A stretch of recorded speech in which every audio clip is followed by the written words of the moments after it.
નમસ્કાર મિત્રો, આજે પ્રકરણ 2 ના આ 5મા લેક્ચરમાં આપનું હાર્દિક સ્વાગત કરું છું. હું મોહન ફળદુ. આજે તમને કેપેસિટન્સ અને સમાંતર પ્લેટ કેપેસિટર વિશે આપણે શીખવાના છીએ. તો આ કેપેસિટન્સ એ આપણી 6ઠ્ઠી રાશિ થઈ. ખૂબ અગત્યની ભૌતિક રાશિ છે અને એનું સાધન એક કેપેસિટર છે. તમને ખબર છે, મોટર, પંખા અને બધી જ ઇલેક્ટ્રોનિક સર્કિટમાં આ કેપેસિટરનો ઉપયોગ થાય છે. તો અતિશય અગત્યની આ વસ્તુ આપણે શીખવા તરફ જઈ રહ્યા છીએ. તો આમ તો કેપેસિટર માટે એવું કહી શકાય કે ક્યુ અને વી ના ગુણોત્તરને કેપેસિટન્સ કહેવામાં આવે છે અને એ અચળ હોય અને કેપેસિટન્સનો એકમ જે છે એ છે, પણ વ્યવહારમાં જે છે એ માઇક્રોફેરેડ અથવા તો પીએફ નો ઉપયોગ થાય છે. બરાબર છે. તો હવે આપણે કેપેસિટરના જુદા જુદા પ્રકારોમાંથી આપણે સમાંતર પ્લેટ કેપેસિટર પર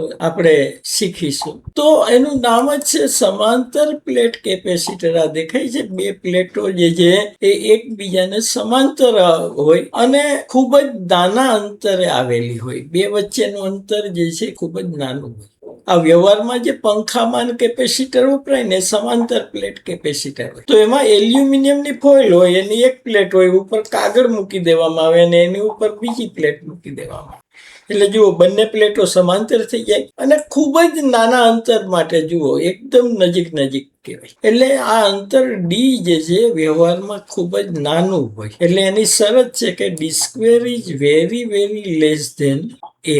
તો ડી એ શું છે? તો કે બે પ્લેટ વચ્ચેનું લંબ અંતર. અને એ શું છે? તો કે પ્લેટોનું ક્ષેત્રફળ. હવે આપણે એને બેટરી વડે જોડો તો તમને ખબર છે બંને પ્લેટમાં વિદ્યુતભાર ઉત્પન્ન થાય. એટલે ધન પ્લેટ સાથે જે જોડેલો છે એમાં પ્લસ ક્યુ વિદ્યુતભાર ઉત્પન્ન થશે અને બેટરીના જે ઋણ છેડા સાથે જોડેલું હોય તો એમાં તમને ખબર છે કે માઇનસ ક્યુ વિદ્યુતભાર ઉત્પન્ન થાય. અને અહીં ધારો કે વિદ્યુતભારની પૃષ્ઠ ઘનતા સિગ્મા. આ પ્લેટો જો ખૂબ મોટી, એનું ક્ષેત્રફળ ખૂબ જ મોટું લેવામાં આવે. એટલે મોટું લેવાનું કારણ એ છે કે વચ્ચેના ભાગમાં જે છે વિદ્યુત ક્ષેત્ર સમાન મળે છે. એટલે કે ડી સ્ક્વેર, ડી એટલે બે પ્લેટો વચ્ચેનું લંબ અંતર, તો D square is very very less than A છે. તો હવે એટલે માત્ર પ્લેટો ખૂબ જ લાંબી હોય ને તો વચ્ચેના વિસ્તારમાં આપણે સમાન વિદ્યુત ક્ષેત્ર ગણી શકાય. અને બહારના વિસ્તારમાં તો તમને ખબર છે, પ્લેટોની બહારના વિસ્તારમાં જુઓ, એક ધન પ્લેટનું દૂર જાય ને બીજી પ્લેટનું નજીક આવે એટલે બે વિદ્યુત ક્ષેત્રને બાદબાકી થાય એટલે શૂન્ય થાય. વચ્ચેમાં બેનો સરવાળો, કારણ કે બંનેની દિશા એક જ થાય. આપણે જો અહીં જોઈએ તો જુઓ, આ વચ્ચેના વિસ્તારમાં પ્લસ ક્યુ છે તો એનું નીચેની બાજુ આવશે એટલે દૂર આવે, અને નીચે માઇનસ ક્યુ છે તો એના તરફ આવે. એટલે આ વચ્ચેનો જે વિસ્તાર દેખાય છે, તો આ વચ્ચેનો જે વિસ્તાર છે તો એ વચ્ચેના વિસ્તારમાં બંને ક્ષેત્રોની દિશા સમાન હોય. આ જુઓ, દૂરનો વિસ્તાર જુઓ, તો આ દૂરના વિસ્તારમાં પ્લસ ક્યુ નું ઉપર આવશે અને આ માઇનસ ક્યુ નું એની તરફ એટલે નીચે આવશે. તો આ બંને વિરોધી. અને તમને ખબર છે, આ અનંત લંબાઈનું સમતલ થયું, અનંત વિદ્યુત ભારિત સમતલ થયું, તો બધાનું સિગ્મા અપોન 2 એપ્સાઇલોન 0 જ હોય વિદ્યુત ક્ષેત્ર. એટલે સમાન જ હોય, અંતર ઉપર આધાર રાખતું નથી. એટલે અહીં જુઓ, બેની બાદબાકી થાય તો શૂન્ય થાય. એવી રીતે નીચે જુઓ, આ પ્લસ થી દૂરની બાજુ એટલે નીચે આવશે અને આ માઇનસ છે તો એનો તરફ એટલે ઉપર આવશે. અહીં પણ બંને ક્ષેત્રો જે છે વિરુદ્ધ થાય, અને જો વિરુદ્ધ થતા હોય તો તમને ખબર છે કે શૂન્ય થશે. ઓકે. તો હવે આપણે અહીં જોઈએ તો વચ્ચેના વિસ્તારમાં ટોટલ, બહારના વિસ્તારમાં પેલા જોઈએ તો ઈ બંનેનું વિરુદ્ધ હોય એટલે sigma upon 2 epsilon 0 minus sigma upon 2 epsilon 0 એટલે શૂન્ય થશે પ્લેટની બહારના વિસ્તારમાં. અને પ્લેટની વચ્ચેના વિસ્તારમાં બેનો સરવાળો થાય એટલે સિગ્મા અપોન 2 એપ્સાઇલોન 0 વત્તા સિગ્મા અપોન 2 એપ્સાઇલોન 0 એટલે કેટલું થશે? તો કે 2 સિગ્મા અપોન 2 એપ્સાઇલોન 0 થાય ને 2 સિગ્મા અપોન 2 એપ્સાઇલોન 0 એટલે બે કટ થાય એટલે સિગ્મા અપોન એપ્સાઇલોન 0. હવે આપણે સિગ્માની કિંમત મૂકીએ. તમને ખબર છે સિગ્મા બરાબર ક્યુ અપોન એ થાય. એટલે હવે આપણું થશે ઈ બરાબર ક્યુ અપોન એ એપ્સાઇલોન 0 થશે.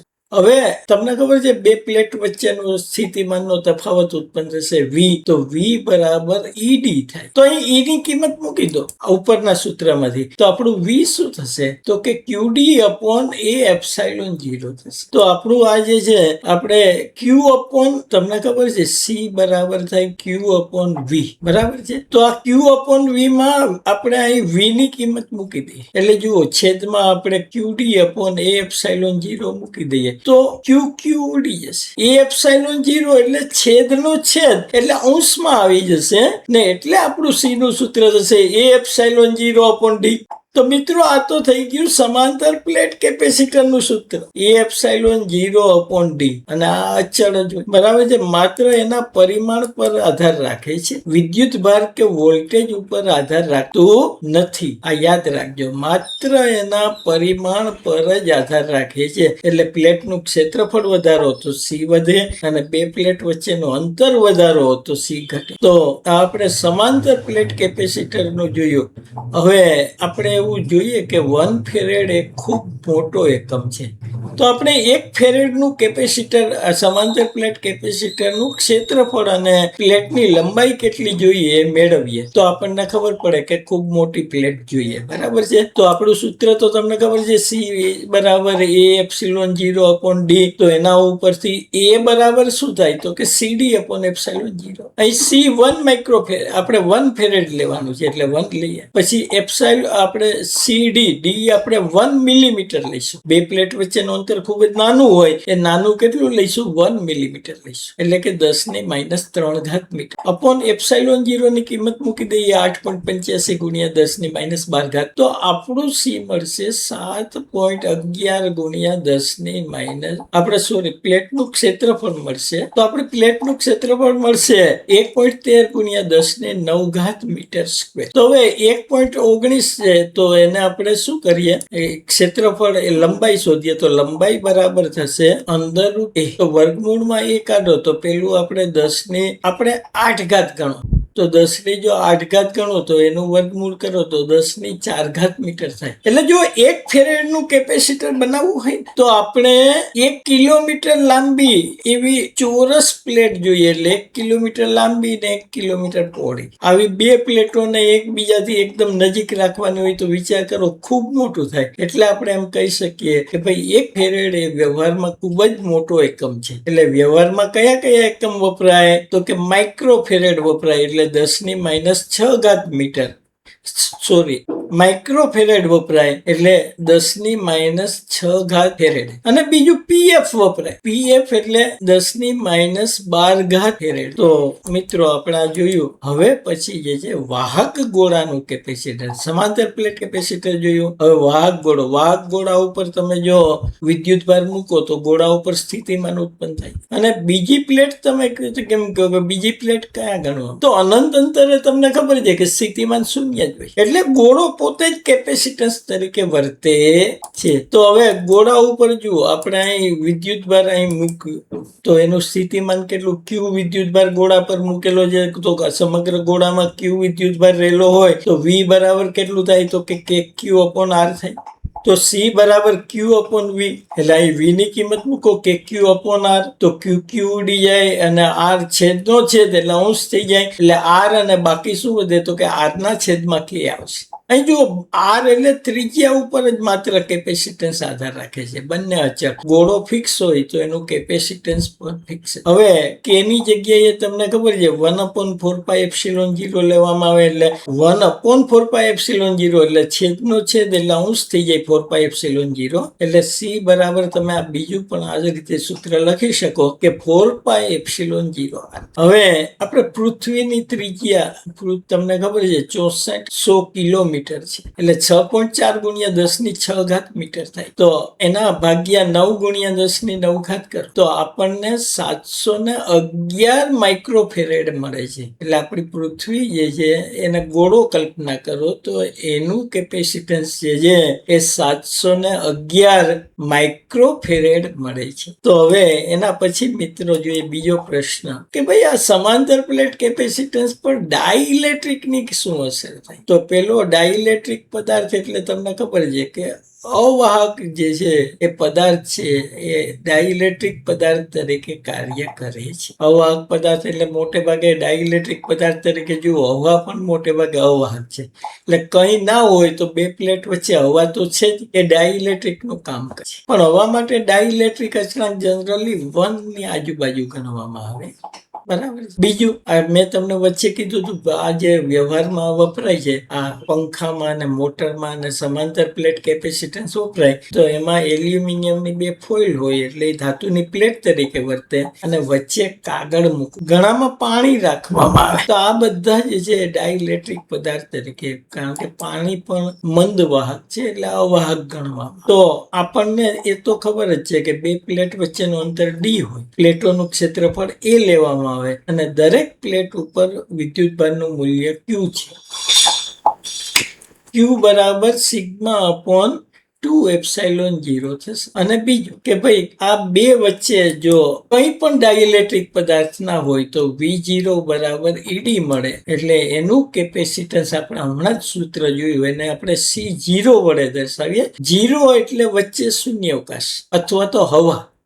તો C0 બરાબર થશે A એપ્સાઇલોન 0 અપોન D. બરાબર છે. હવે આપણે લઈએ કે 2 પ્લેટ વચ્ચે આપણે જુઓ D જાડાઈનો એટલે પૂરેપૂરું સંપૂર્ણ ભરાય એવો ડાઇલેક્ટ્રિક પદાર્થ મૂકવામાં. હવે તમે વચ્ચે જો ડાઇલેક્ટ્રિક પદાર્થ તમે મૂકશો એટલે એના ઉપર જે છે બળ લાગશે અને બળ લાગવાને કારણે એમાંથી જે છે ધ્રુવીભવન થશે એટલે અંદર વિદ્યુતભાર ઉત્પન્ન થશે, જેને આપણે ધ્રુવીભવન થયું એમ કહેવાય. એટલે કે ડાઇલેક્ટ્રિક પદાર્થનું અહીં ધ્રુવીભવન થયું એટલે એમાં વિદ્યુતભાર ઉત્પન્ન થયો. પણ આ વિદ્યુતભાર જુઓ વિરુદ્ધ દિશાનો, એ ધન પ્લેટ પાસે ડાઇલેક્ટ્રિકની સપાટી પર ઋણ અને ઋણ પ્લેટ પાસે ડાઇલેક્ટ્રિકની સપાટી પાસે ધન ઉત્પન્ન થયો અને એની પૃષ્ઠ ઘનતાને આપણે સિગ્મા પી એટલે પોલરાઇઝેશન ધ્રુવીભવન, એટલે એ આને સિગ્મા 0 કહીશું, એને સિગ્મા પી કહીશું.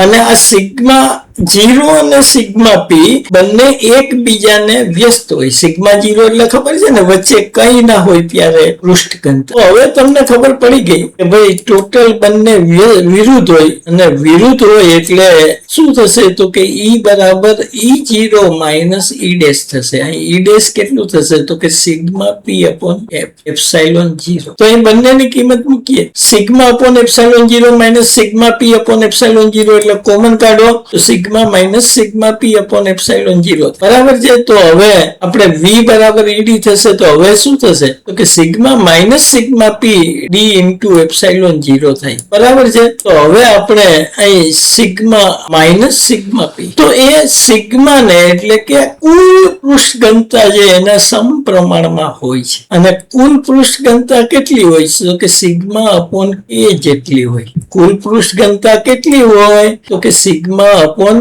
A જેટલી હોય. બરાબર છે. હવે V બરાબર તમને ખબર છે કે શું થાય Q અપોન V, અથવા તો અહીં જે પેલામાં શું હતું સિગ્મા D અપોન એપ્સાઇલોન 0 હતું, પણ અહીં શું આવશે ત્યાં વિદ્યુત ક્ષેત્ર તમને ખબર છે ED થાય એટલે E ની કિંમત કેટલી હતી સિગ્મા અપોન એપ્સાઇલોન 0. અહીં સિગ્મા, ત્યાં સિગ્મા નું મૂલ્ય Q અપોન A હતું. અહીં કેટલું થાય તો કે સિગ્મા અપોન એપ્સાઇલોન 0 K થાય. વિદ્યુત ક્ષેત્રનું મૂલ્ય E0 બાય K થાય. એટલે આપણું સૂત્ર થઈ ગયું sigma D upon epsilon 0 K થઈ ગયું. હવે સિગ્મા ની કિંમત Q અપોન A મૂકી દો તો આપણું સૂત્ર થઈ ગયું QD અપોન એપ્સાઇલોન 0 AK. બરાબર છે. તો આપણે V મળી ગયું. હવે C બરાબર તમને ખબર છે કે Q અપોન V થાય. Q ઉડી જાય તો બાકી શું વધશે K એપ્સાઇલોન 0 અપોન D. પ્લેટો ના હોય ત્યારે તમને ખબર છે એપ્સાઇલોન 0 અપોન D હતું. જ્યારે વચ્ચે ડાઇલેક્ટ્રિક પદાર્થ મૂકો તો હવે K એપ્સાઇલોન 0 અપોન D. હવે A એપ્સાઇલોન 0 અપોન D બરાબર C0 થાય. એટલે આપણે સરસ મજાનું સૂત્ર મળી ગયું અહીં કે C બરાબર શું થશે તો C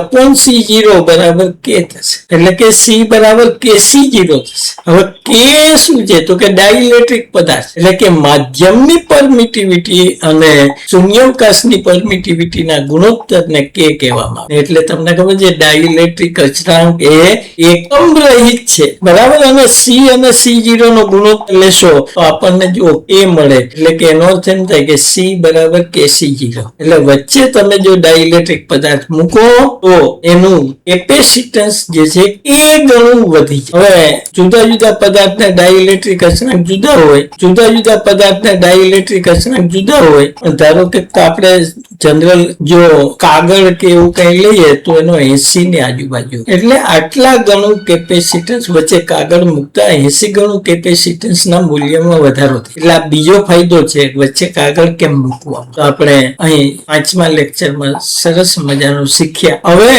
આ કેપેસિટરના 6થા લેક્ચરમાં કેપેસિટરના પ્રકારો અને કેપેસિટરમાં સંગ્રહિત ઉર્જાનું સૂત્ર આપણે મેળવવાના છીએ. ત્યાં સુધી નમસ્કાર, આભાર, તમારો ખૂબ આભાર.